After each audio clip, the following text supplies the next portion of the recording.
least try to stay awake. I have put together some slides, there's 7 altogether, and then I will use them just to illustrate where I'm coming from. The previous distinguished speaker raised the issue of sanctity of life, the spiritual norms that we have all been exposed to or taught by different great religions, or even the modern secular liberalisms. And yet we end up still living in the world full of wars, genocides, religious bigotry, racism, violence, assassinations, and all the rest. So I take a different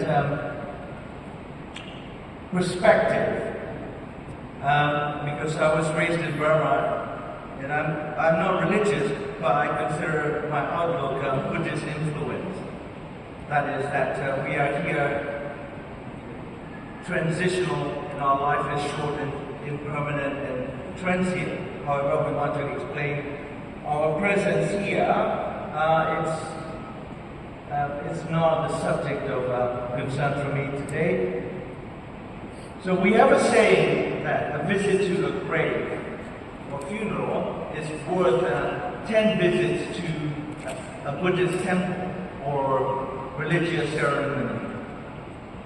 Because witnessing the finality of a human existence is considered having spiritual value that will make you realize that life is fragile, and those who have perished, they're gone forever. So I take that view when I approach the issue of Rohingya genocide, or genocides in general, or like any type of mass atrocities. So for a number of years I was conducting what I call mass grave tours. In killing fields in Cambodia there are over 100, but the main one made immortalized by the Hollywood film Killing Fields, located in Phnom Penh, just outside of Phnom Penh, in one old Chinese mass grave, over 20,000 enemies of the revolution, men, children, women, and a few foreign journalists were exterminated by the Pol Pot Khmer regime. So I would take the Buddhist monks, nuns, and others from my country, people who have influence over public opinion, to Cambodia, and then we walk around like we would have a guide, and also we would attend sometime live sessions in the proceedings of the Khmer tribunal that was running. And then we would talk with different legal teams, prosecution, civil parties, as well as defense. And we educated, they educated us about the international law, its application, notions of genocide convention, interpretations, judicial proceedings within the UN system. Then I also visited Auschwitz 4 times as a speaker, and also made a film with the Uzbek British journalist about Auschwitz. We called it Lessons Never Learned. Auschwitz, Lessons Never Learned. And I visited about 10 different death camps in Poland and in Germany, and I paid my respect in different mass graves in Bosnia-Herzegovina.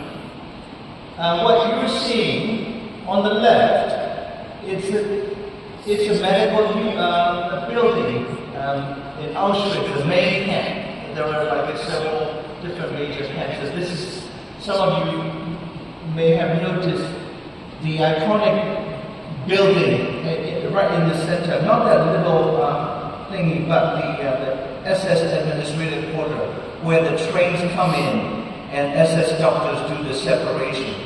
They decide like who's going to be guessed in the next hour and who will be exploited as slaves by the SS for economic value.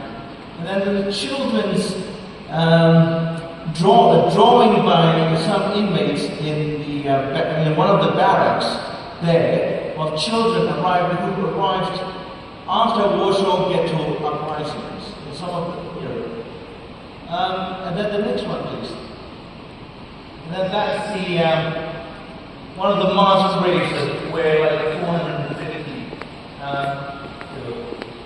victims were buried on the remains. That's in Cambodia. And then the next one, please.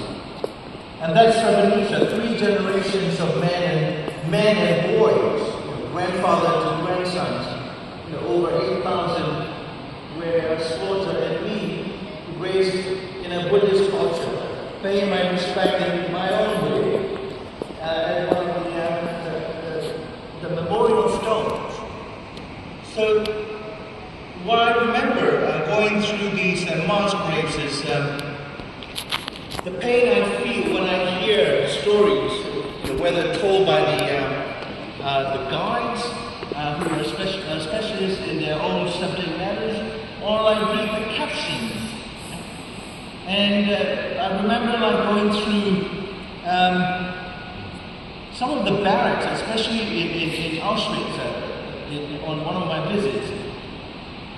There was a woman's barracks where the women who were too ill to produce any type of labor for the SS, they were left to die. Like they were given like a 2 teaspoonful of water, and they were just left to die with no blanket, nothing, no heat.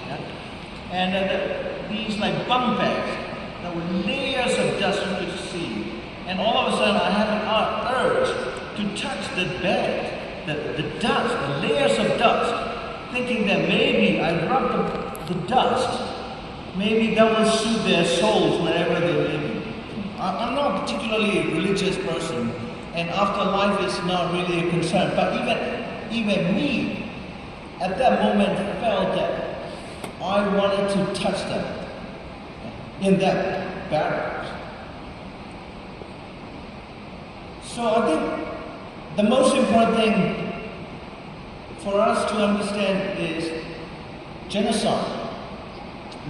We know that slavery and transatlantic slave trade and outright colonization, with the exception of Israel and Gaza, not just Gaza, the whole of Palestine, is unthinkable today. For 400 years, slavery and slave trade were legal, moral, Christian. If you go to London in the 1800s, every clergy, every churchman will tell you that Christianity and slave trade and slavery were compatible. And but now the word slavery, even the N word, like in quotes nigger, cannot be pronounced without being fired. In other words, these heinous crimes have been made by our ancestors as unthinkable, unimaginable. We can no longer imagine a scenario where slave trade happens tomorrow. No. We can no longer imagine an African person to be in chain shackled, tattooed with like hot iron. Today, no. Slavery as an institution is no longer acceptable as legal or moral. So the goal has to be, we need to make crimes that can be called genocide as unimaginable and unthinkable as slave trade and slavery. If we can make those heinous crimes from 400, 500 years ago, unimaginable today.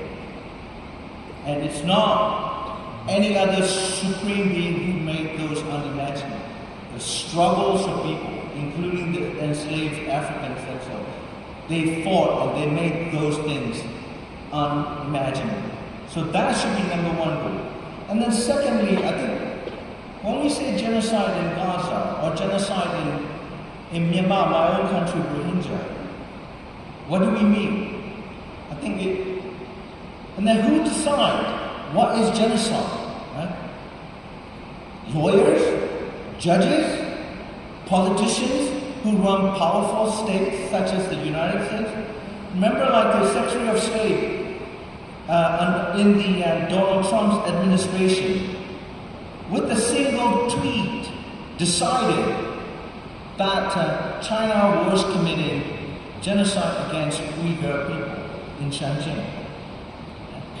Single tweet, a politician. And then Hillary Clinton and others would say, Gaddafi is committing genocide, or Saddam is committing genocide, or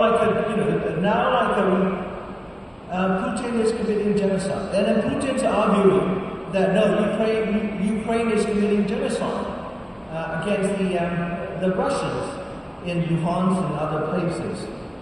So we need to ask, are politicians to be trusted with throwing around this word genocide against anyone that they deem their enemy? So genocide scholars and lawyers, there have been so much debate within the genocide scholarly community. Professional societies are split, and academics, they don't talk to each other anymore, particularly around the Gaza issue. And families get split. So who get to decide genocide? Well, before we can answer that question, we need to know what genocide is. We need to educate. Those of us who have the privilege of studying genocide, we have a moral and intellectual obligation to inform the general public what constitutes genocide. It's not rocket science. It's not nuclear physics or quantum physics. You don't need a PhD. You don't even have to attend a university, good or bad. We can teach even young children what genocide is. Genocide is simply this. Beyond the legal definition that is provided by the Convention on the Prevention and Punishment of the Crime of Genocide that was adopted on the 9th of December 1948. On the 10th of December 1948, Universal Declaration was adopted. The day before that, the Genocide Convention was adopted. Genocide, in its original formulation, simply means the intentional destruction of human groups on the basis of their identity. And the Genocide Convention, as we have it today, which is relied upon by International Court of Justice, human rights organizations, lawyers, and scholars, the legal definition is an extremely watered-down definition. We talk about acts. Acts of these acts constitute genocide. If you can prove that these acts are conducted with the intent to destroy a population in whole or in part, that to me is an intellectually impoverished definition. The original inventor of the word genocide, Raphael Lemkin, Polish-Jewish lawyer who studied at today's university called Lviv, currently in Ukraine, before it was Lviv.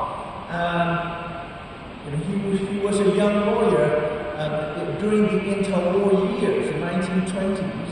He was obsessed with the idea, and he was concerned about the destruction of populations, human populations.